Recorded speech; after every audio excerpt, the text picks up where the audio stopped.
My name is Charles Young. I'm the Klapprich County Emergency Manager, and I help out for the port because you don't have an emergency manager, and so that function kind of devolves up to the county.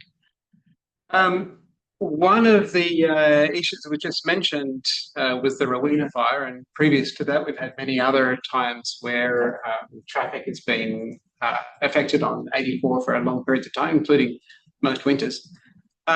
One of the things that came out of the AR for the Rowena fire, though, was that we weren't great at writing down our procedures and our processes for dealing with large traffic. And so we called all the jurisdictions together and started to meet to have a book of plans of how we're actually going to deal with traffic. Now, we are topologically constrained. There's not a lot of places for vehicles to go. One of the main routes out of this area is, of course, the existing bridge. And as we know, that very quickly becomes gridlocked. But what we're hoping to do is to build a set of mitigations whereby we try to reduce the impacts of particular populations within the gorge. One of those is emergency traffic, such that we can move emergency responders to and from an incident.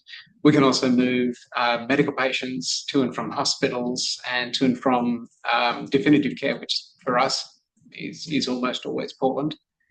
Bearing in mind that quite often the impact that is closing 84 is weather-based, and therefore, planes and helicopters can't fly through the gorge. So it's a complex and evolving landscape to be doing traffic management.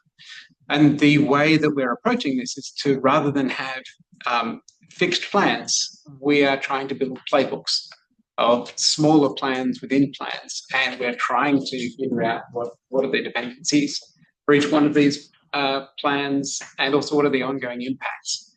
As an example, during the Rowena fire, Kevin actually placed personnel on the ends of the bridge to reduce the risk of a bridge strike whilst people were using an unfamiliar route, to reduce the risk of an oversized vehicle crossing the bridge and then causing more chaos.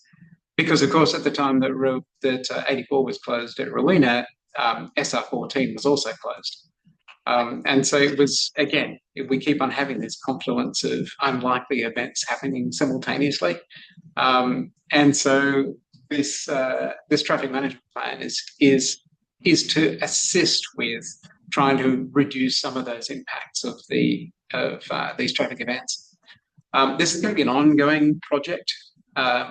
One of the things that I'll talk about actually in the next slide is that plans have to be exercised, plans have to be updated. And so we're going to end up with a plan book that has, I think I counted 11 jurisdictions named within it. This is going to be a complex set of plans to exercise, and I'm looking forward to everybody's involvement to actually exercise that plan. That could have the next slide. We've been working on several plans. As you know, we had the Natural Hazard Mitigation Plan. I'm sorry, I didn't put up the full name of the plan. It's the plan with the longest name in the world. It's actually the Klapprich County Multi-Jurisdictional Natural Hazard Mitigation Plan and Community Wildfire Protection Plan. I usually can't do that in one break. You have an acronym? MHMP and CWPP. And what the plan does is allows the port now to take advantage of mitigation funding through FEMA and other organisations to do specific mitigation plans that are identified within these, to do specific mitigation projects that are identified in those plans. And there's something in the order of 200 projects identified for various jurisdictions, including the port and the county and in the CWPP. We are starting in the county an update for our comprehensive emergency response plan, sometimes called the emergency operations plan. And as part of that, I've been reviewing the port plan, and that is consistent with the county's plan at the moment, which is wonderful. But we do need to make sure that we're exercising those advanced operations plans, because without exercises, we don't learn, we don't improve. And so there's a cycle of writing a plan, exercising the plan, improving the plan, and then rewriting the plan. And as part of the county comprehensive emergency plan update, we'll be seeking input on that. I'm Ryan Klapprich, facilities manager. Just a couple more slides, so it's going to be quick. We do have all of the full-time staff is flagger certified, which is through ODOT. So we can actually flag in Oregon, Washington, and Idaho. It's not just a port-themed certification. We have the executive assistant and one other admin that is for our public communications. So they're very great at getting everything out soon, clear, and we don't get a bunch of phone calls. The executive director serves as an incident commander and provides updates to the community and leaders. Our policies, as Charles had mentioned, he's working on all of our emergency management stuff and our port policies as well with our HR team. Our emergency action plan, as he had talked about, was there wasn't a whole lot to it until he come around and he helped us put everything together with the city, the county, and everybody else to be on the same team, which is great. We now have being put together, we should get it soon, a bridge operations manual, which goes through the training that we just had. So if there's any emergencies out there while we're lifting it, it helps us figure out how to get it back down safely in a timely manner. And the National Incident Management System is what Executive Director Kevin Greenwood has taken, which helped us with our security team. Next slide. During the emergencies, the ODOT helps us park trucks out in Lot 1 to keep them off the freeways and from going across the bridge until everything is safe, usually during the winter time. During the Marina Basin, or at the Marina Basin Park, we also, our flaggers help direct all the tall, oversized loads away from the bridge, as Charles mentioned, to keep from having more damage on the bridge. We put people on both sides and we redirect, which has helped in the past. We did that for a couple of weeks there when we had the portal trust strike. Currently, we have 2 facilities employees that are fully certified to lift the bridge, and we are in the middle of training 3 others, which is a huge help. Typical bridge lift is about 30 minutes, depending on the height of the lift and how fast or slow the boat is. So it's very quick. Recently, we've worked out a couple bugs with the bridge lift, so it's up and down flawlessly. It's been great because of the help with HDR and with Jenny. Next, I believe, is questions. I don't have a specific question, but I really appreciate all the detailed information about the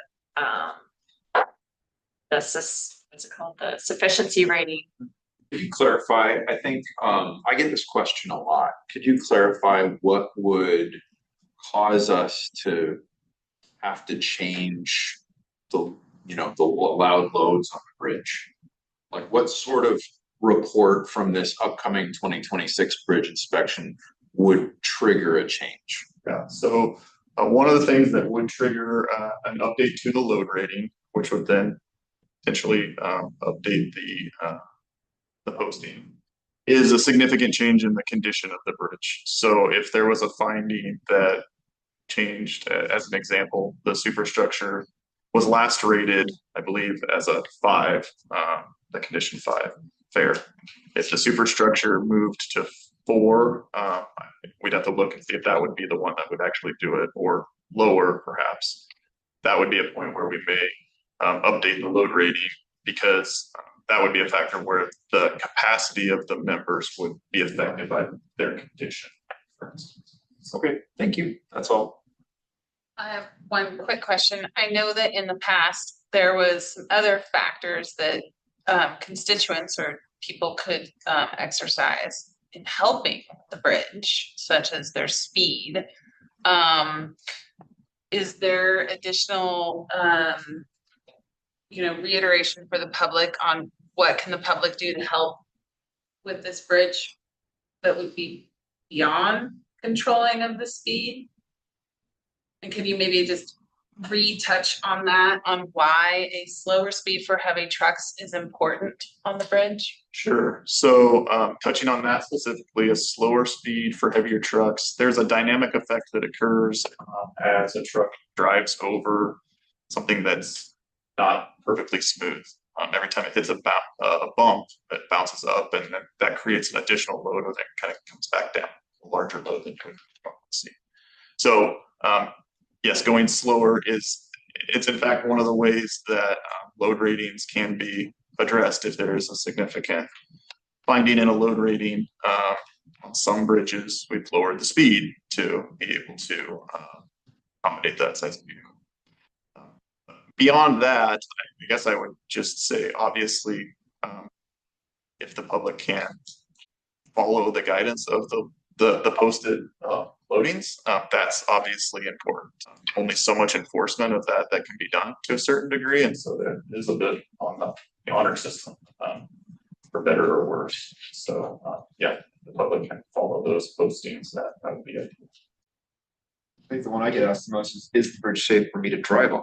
I think you've answered the answer to yes. And so over the next 12 years, I see you have a 12-year plan. Over the next 12 years, what are the most critical things for this port to keep in mind to keep it that way? Either in our control. I understand the size of the event, that would not be in our control. Right. In our control, what's the most we can do to keep it that way? I would say just continuing to follow up on those things. So I think the one aspect that we're diving into a little bit deeper is the coatings, steel condition, and what we're because that has been on the list for a little while. That the coatings have been deteriorating on the bridge, and so that's one of the things that we're diving into a little bit deeper to see, is that really something that's affecting the capacity of the bridge. What we've seen so far is no. But we need to stay ahead of that so that the paint doesn't deteriorate so much that then it does begin to affect the capacity of the bridge by rust and section loss. Yeah. Right, and painting that entire bridge would have to cost tens of millions of dollars. Do you foresee that being necessary? As long as your inspections go the way you think they're gonna go? Yeah, I don't think so. I think we're gonna continue to do inspection, and I think the plan that we talked about to date is to do maintenance and spot painting across the bridge as needed. Considering the fact that there is a planned replacement.